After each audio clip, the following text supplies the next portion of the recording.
Good morning.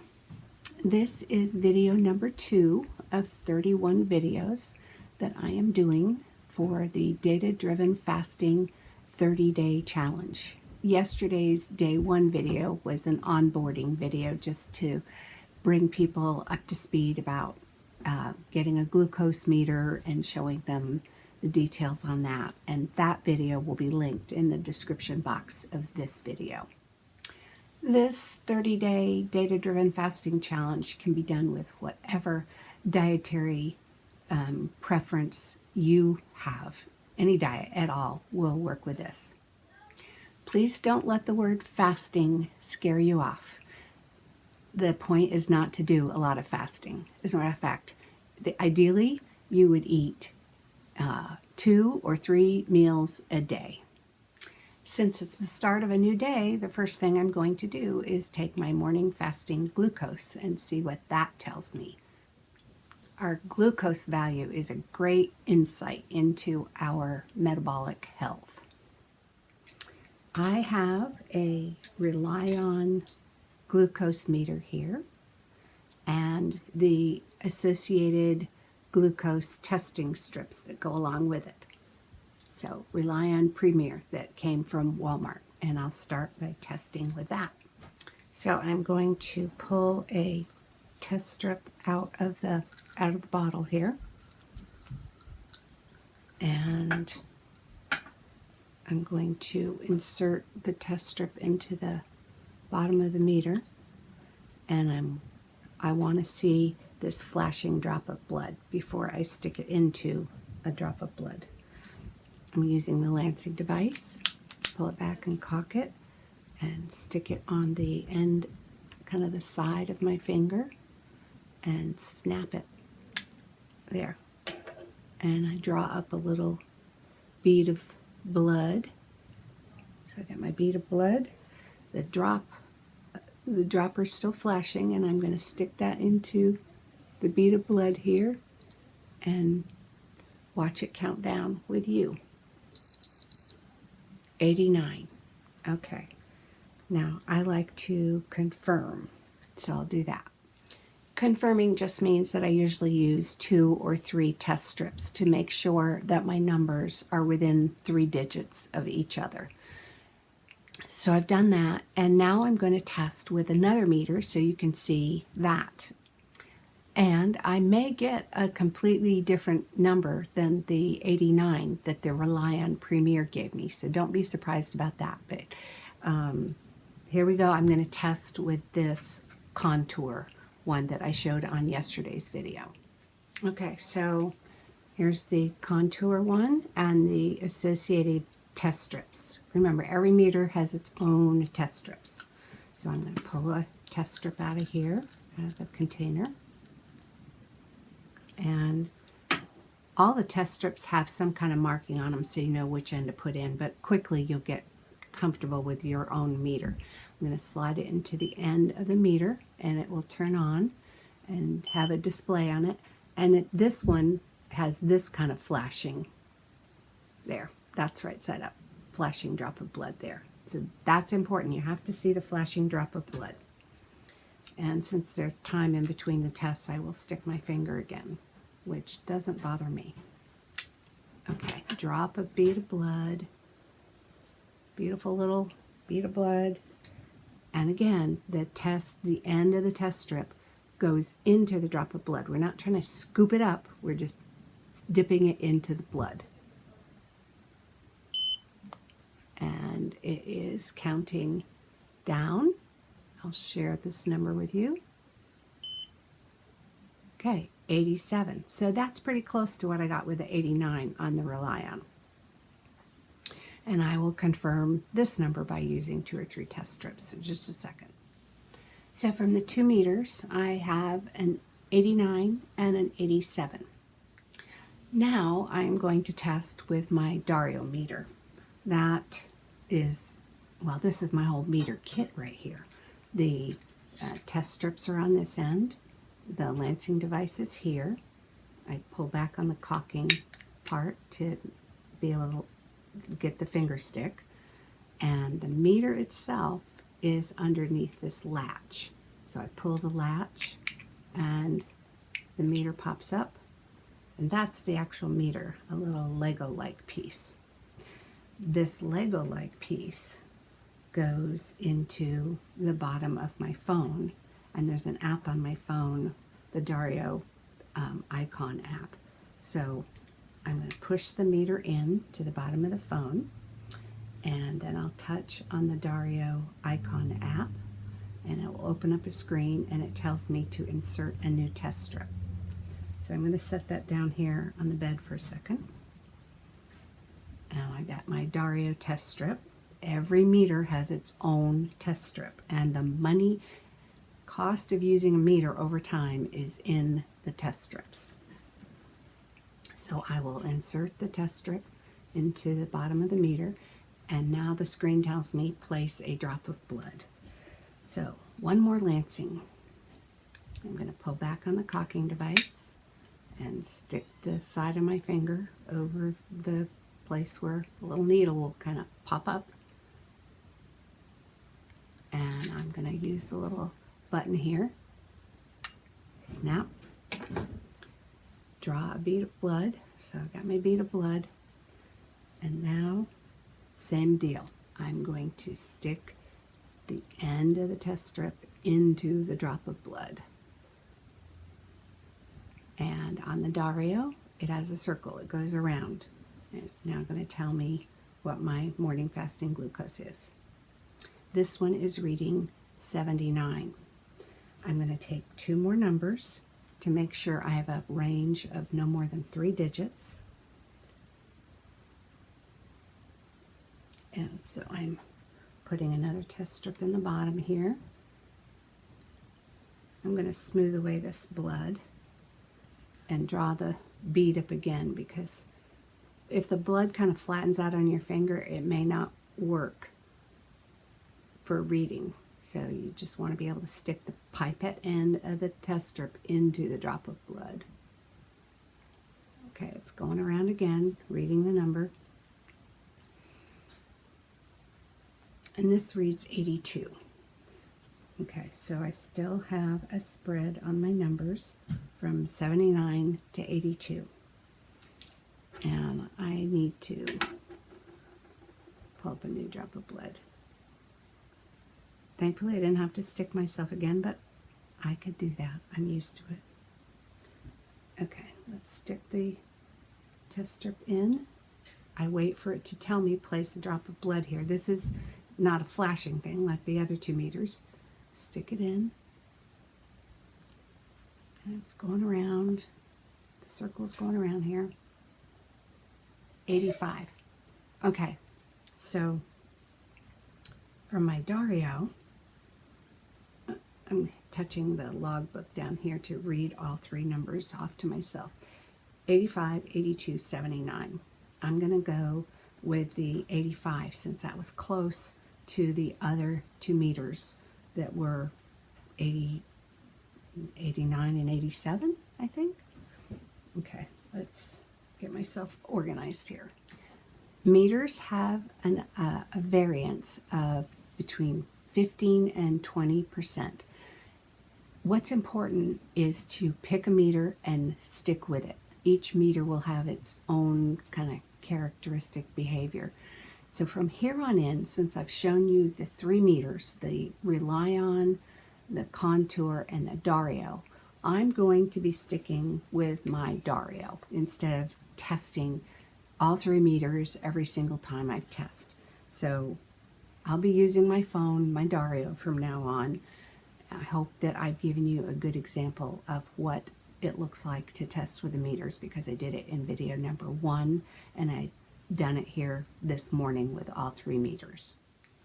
The morning is beginning to get away from me, so I need to jump in the shower and start other things, but at least I've now captured my morning fasting glucose for day 1 of the 30-day challenge, even though this is video number 2 of 31. That's going to be confusing the whole time I record.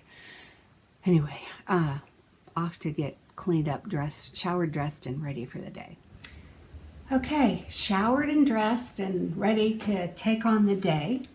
And also ready to try to help you know what to expect for this first day of data-driven fasting.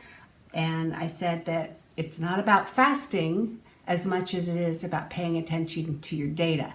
But here on this first day, you are just entering your data, whatever data you're willing to enter, whether that's just your pre-meal blood glucose number or whether you want to enter all the possibilities that you could put into that app.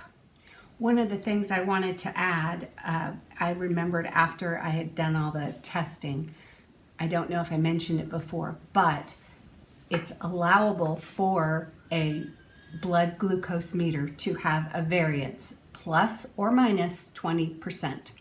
And I'm putting in the description box a link with information about that allowable variance. And I believe there's some kind of committee that's trying to propose that variance be narrowed, that the blood glucose meter companies have to tighten things up a bit. But really, I don't think it matters a whole lot as long as you're just paying attention to the meter that you're choosing to use and you're paying attention. You have that to go by for consistency's purposes. So anyway, I don't get all wrapped around the axle about the plus or minus 20%. I have taken my meter with me to any blood draws that I've had done in the past 4+ years. And when I get my lab work done, I pull out my meter, and after the phlebotomist is done drawing the blood that they need to take, I go ahead and do a finger stick and check my number, and then I make note of the time and date so that when my lab work comes back, I can compare what my lab work says against what my meter said that particular time I took my numbers. And I've been pleased that my Dario meter has been in agreement with what my lab work has been in terms of blood glucose measurements. On day 1 of the 30-day challenge, if you're using the Data-Driven Fasting app, you would get yourself set up on the screen. So this is the entry screen, and I need to go ahead and sign in. I already have an account, but if you're brand new to this, you would create an account. So I'm going to go ahead and enter my email and password because I already have an account. So I'll do that just a second here. I'm signed into my app and I have my dashboard screen here. And at the top, you can see this NA. That stands for no answer. It's above the personal hunger trigger spot. This big space here is where our personal hunger trigger will show up after 3 days of entering pre-meal glucose numbers. That's the most crucial number to enter. Is anytime you want to put food in your mouth, have a meal, whether it's 1 meal, 2 meals, 3 meals, 3 meals and snacks. Anytime you want to take food in over this next 3 days, enter your pre-meal glucose number, because it's the pre-meal glucose numbers that the mathematical algorithm will use to churn out your personal glucose hunger trigger for you to try to reach. Now, I will be at a disadvantage because I typically just eat 1 meal a day. That's my habit, and that it's not what is recommended for data-driven fasting. Marty, if you read enough of his articles, you figure out he's, proposing 2-3 meals a day. Normal living for most people is 2 to 3 meals a day. I settled into 1 meal, and that's what I like to do. Just so that you see I'm not skimping on my 1 meal a day, here's a picture of my meal from yesterday. The first panel shows that I began with a pie plate full of raw vegetables.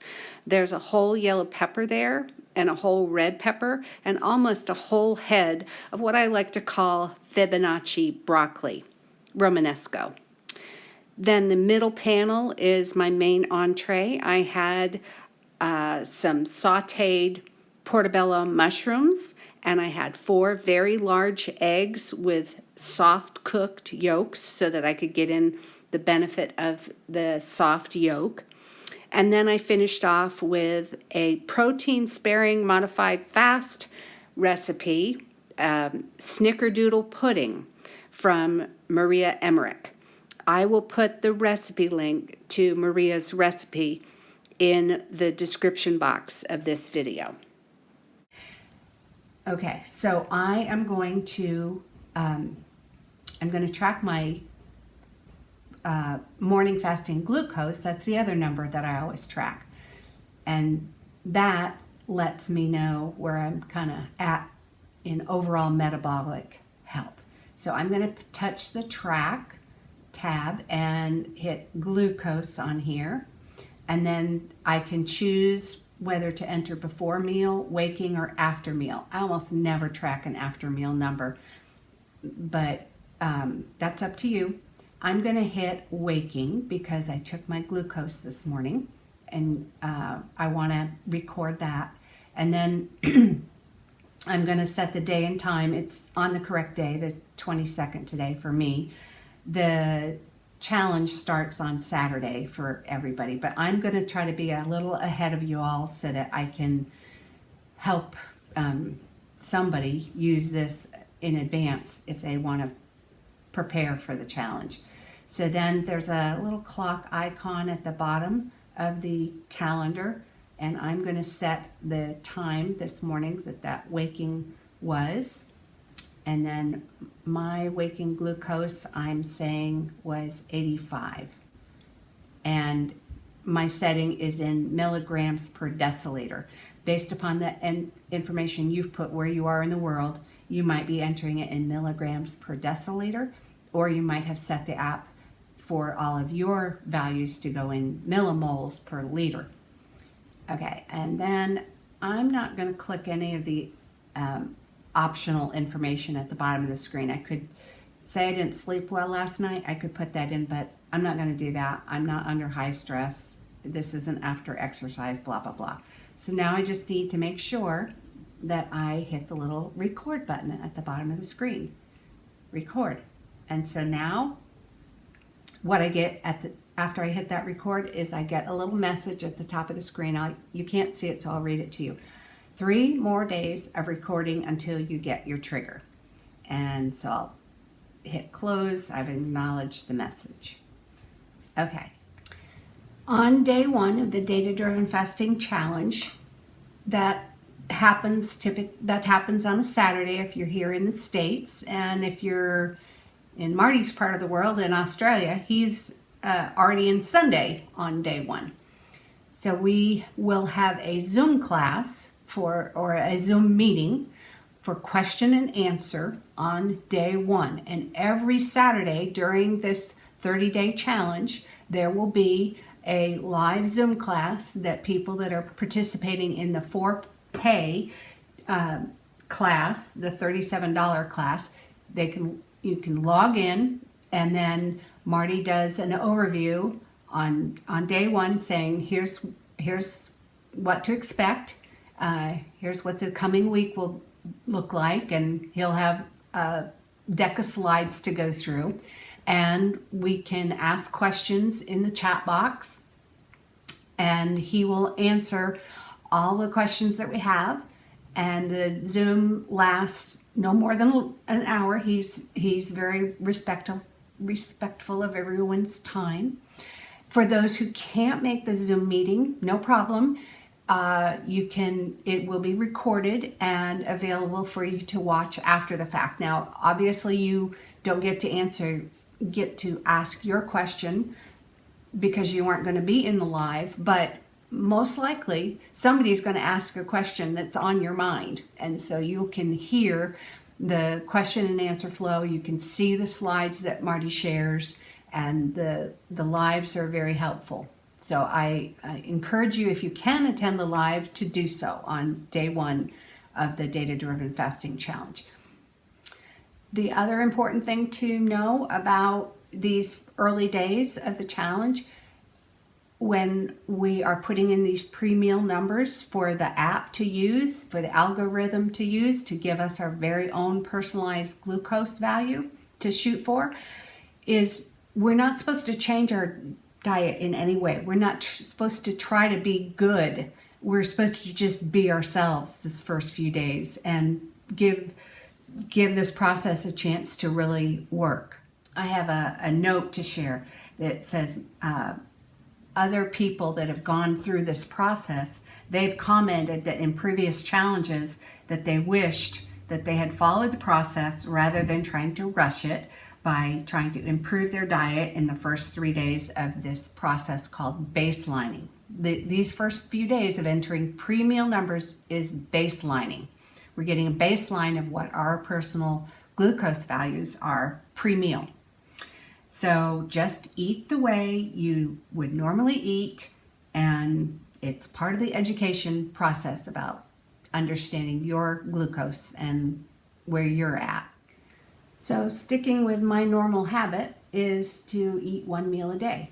I typically wait until I get hungry, and then I go ahead and I put together my meal and sit down and enjoy a big feast. So even though I'm eating 1 meal a day, I'm eating a lot of food in that 1 meal a day. Nobody needs to worry about me starving. I love to eat. Now I want to speak to those that might be watching my video that are not signed up to do the challenge with the group. So they won't have the Zoom to do, but there's plenty of educational material in Marty's free community. And there's a link in my video description box for you to find that community. And in the community, you can find a downloadable guide on doing data-driven fasting all by yourself. So you can do a challenge for yourself. There's a link to the app that I'm using here, and that's available to anybody to try for 14 days. So 2 weeks will give someone enough time to enter in, do the baselining, that's this first few days, enter in their pre-meal numbers, just like I'm talking about here. It'll pop up a hunger trigger for you after 3 days, just like somebody doing a 4-pay challenge.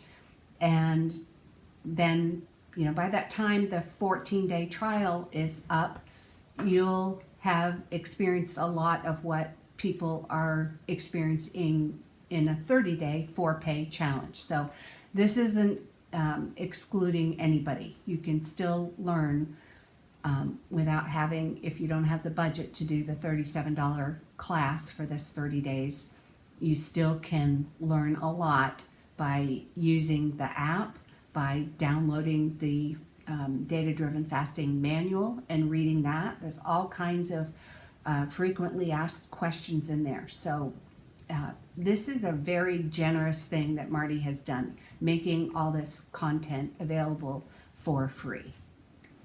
I'm going to put up the 30-day chart again so you can see that, because that's sort of like the map of where we're going. And you'll see on there the suggested things for you to record in these first few days of our baselining, where we're trying to establish where we're starting at and to get our personalized trigger value based upon our pre-meal numbers.